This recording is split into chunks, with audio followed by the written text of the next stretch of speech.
दो पत्थर काला और सफेद करते क्या अनोखी बातें। कोई हमारा यूज नहीं करता, कैसे कटे ऐसे दिन और रातें। वहां से जा रहे एक महान ऋषि ने सुन ली उनकी बातें सारी। आशीर्वाद दिया उनको तब से होगी मनोकामना पूर्ण तुम्हारी। सफेद पत्थर चोट सहे ना, भूल गया पिछली बातें सारी। दर्द तो काले पत्थर को भी हुआ, पर याद करता रहा क्या थी जिंदगी हमारी। घिसने से पत्थर मूर्ति बन जाता, सोना तप कर जाता निखर। संघर्ष से इंसान संवर जाता, कष्टों से डरकर जाता बिखर। जीजे लोहान चैनल पर आपका स्वागत है। एक बार दो पत्थर जंगल में ऐसे पड़े थे कि उनका कहीं पर कोई भी यूज नहीं कर रहा था, कोई भी उन पर ध्यान नहीं देता था। या तो वो किसी इंसान की ठोकर बन जाते या किसी जानवर की। एक रात की बात है कि दोनों पत्थर बहुत दुखी थे, दुख भरी बातें आपस में कर रहे थे। सफेद पत्थर कहता है कि हमारी भी क्या नसीब है, हमने क्या नसीब पाए हैं कि ऐसी जिंदगी जी रहे हैं कि हमारा कोई भी यूज नहीं कर रहा है, हमारा कुछ भी यहाँ पर किसी भी तरह का भगवान ने हमारा काम नहीं दिया है। क्या हमने ऐसे ही जंगल में रास्ते में पड़ा रहना है?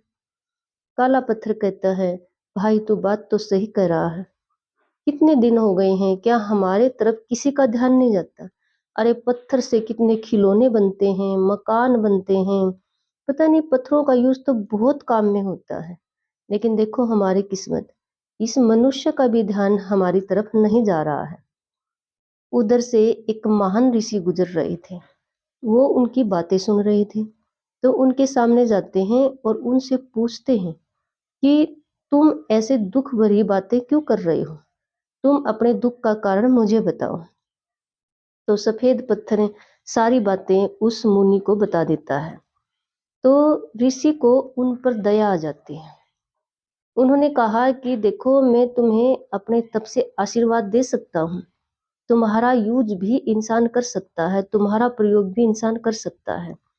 दोनों पत्थर बहुत खुश हो जाते हैं और ऋषि उनको आशीर्वाद देकर कि कल ही तुम्हें यहाँ से कोई लेने आएगा, तुम्हारा भी यूज होगा।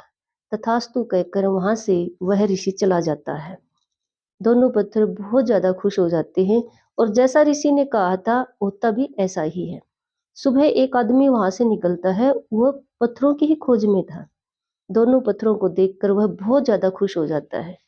उसको सफेद पत्थर पहले पसंद आता है। वह सफेद पत्थर को उठा के अपने घर लेके आता है।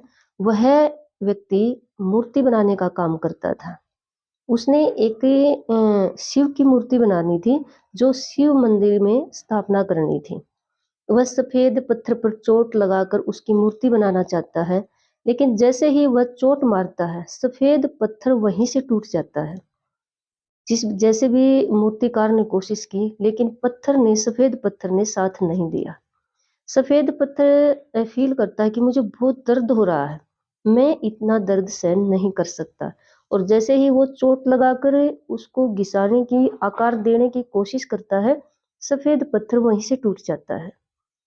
तो मूर्तिकार कहता है कि नहीं, मैं इससे मूर्ति नहीं बना सकता, मैं इसका यूज कहीं और करूंगा, ये बहुत सुंदर है।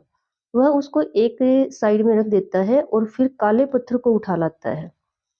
काला पत्थर पत्थर देखता है कि सफेद पत्थर वहीं पर आधा टूटा फूटा वहीं पर गिरा हुआ था।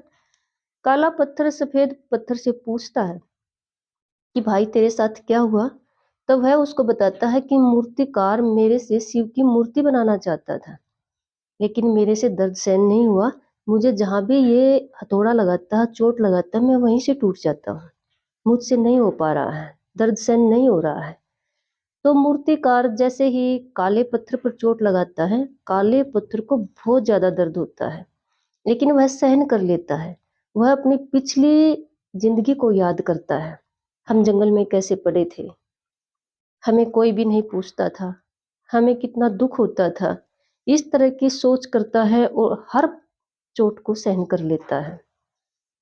जब सफेद पत्थर उसको कराहता हुआ थोड़ा सा पेन में देखता है, तो वह उसको कहता है कि तू टूट क्यों नहीं जाता? जहां तुझे हथौड़े की चोट लग रही है वहीं से टूट जा, ये फिर मेरी तरह ही तेरे को भी साइड में रख देगा। तो काला पत्थर सफेद पत्थर को कहता है कि भाई, ऐसे तो हम जंगल में पड़े ही नहीं थे। क्या हमें वो जिंदगी अच्छी लग रही थी? कोई भी हमारा यूज नहीं कर रहा था। आज अगर हमारा एक मूर्ति के रूप में, वो भी भगवान की मूर्ति के रूप में यूज हो रहा है, तो हमें दर्द सहन कर लेना चाहिए। सफेद पत्थर कहता है मेरे से नहीं होगा। काला पत्थर दर्द सहन करता रहता है और लास्ट में एक सुंदर सी शिव की मूर्ति बनकर तैयार हो जाती है और उसकी स्थापना शिव मंदिर में कर दी जाती है। सफेद पत्थर को वह मूर्तिकार वहां शिव मंदिर के बाहर नारियल फोड़ने के लिए वहां पर उसका यूज करता है, वहां पर उसकी स्थापना कर देता है। अब जो भी मंदिर में आता है, काले पत्थर के चरणों में झुकता है, दिया लगता है, उनकी जय जयकार होती है और सफेद पत्थर पर हर कोई आता है और नारियल फोड़ता है। जैसे ही नारियल फोड़ता है सफेद पत्थर को फिर दर्द होता है। वो हमेशा के लिए एक दर्द में ही रहता है, क्योंकि मंदिर में तो पता नहीं कितने लोग आते जाते हैं, कितने नारियल फोड़ते हैं, उसको दर्द ही दर्द होगा। और काला पत्थर हमेशा के लिए दर्द से मुक्त हो जाता है। देखो, इससे क्या मैसेज है कि ऐसे ही जो हमारी लाइफ है, इंसान की लाइफ है, वो काला पत्थर सफेद पत्थर दो तरह के इंसान प्रतीक हैं इसमें। देखो, कुछ गोरे इंसान हैं, कुछ काले हैं, इससे फर्क नहीं पड़ता है कि कौन सुंदर है।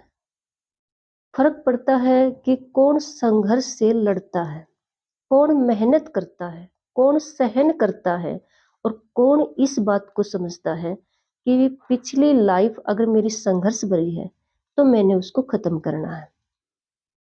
जो मेन टॉपिक है, मेन मैसेज है, जो इसका संदेश, शिक्षा, सीख, यही मेन है कि जो इंसान इस बात को समझ लेता है वही इंसान जीत जाता है और वही इंसान अपना अच्छा फ्यूचर बना पाता है। और जो देखो, दिखने में सफेद पत्थर सुंदर था और पहले वह मूर्तिकार उठाकर भी उसी को लेकर आया था, लेकिन यहाँ बात आ जाती है दर्द पेन सहन करने की, संघर्ष सहन करने की, और बात आ जाती है सोच की, डिसीजन लेने की। देखो, दर्द तो काले पत्थर को भी हुआ था, सेम वही दर्द था। चांस पहले सफेद पत्थर को मिला था, लेकिन सफेद पत्थर भूल गया कि वो क्या चाहता था, पीछे वो क्या था। लेकिन काला पत्थर इस बात को याद रखता है। ऐसे ही इंसान की बात है। अगर कोई इंसान ये सोचे कि मैंने अपना फ्यूचर बढ़िया बनाना है, अपना फ्यूचर शांतिपूर्ण बनाना है, मैंने अपने फ्यूचर में अपनी लाइफ को शांति से जीना है, तो वो जैसे स्टार्टिंग में ही संघर्ष करेगा, उनसे लड़ेगा, मेहनत करेगा और दर्द भी सहन करेगा, ये सोच के कि मैंने फ्यूचर को बढ़िया बनाना है, इजी बनाना है, बिना संघर्ष वाला बनाना है। अगर ये बातें माइंड में रहेंगी तो हर इंसान मेहनत करके अपने फ्यूचर को अच्छा बना सकता है, सुखमय बना सकता है, शांतिपूर्ण बना सकता है। इस कहानी से हमारा सबसे बड़ा यही मैसेज है।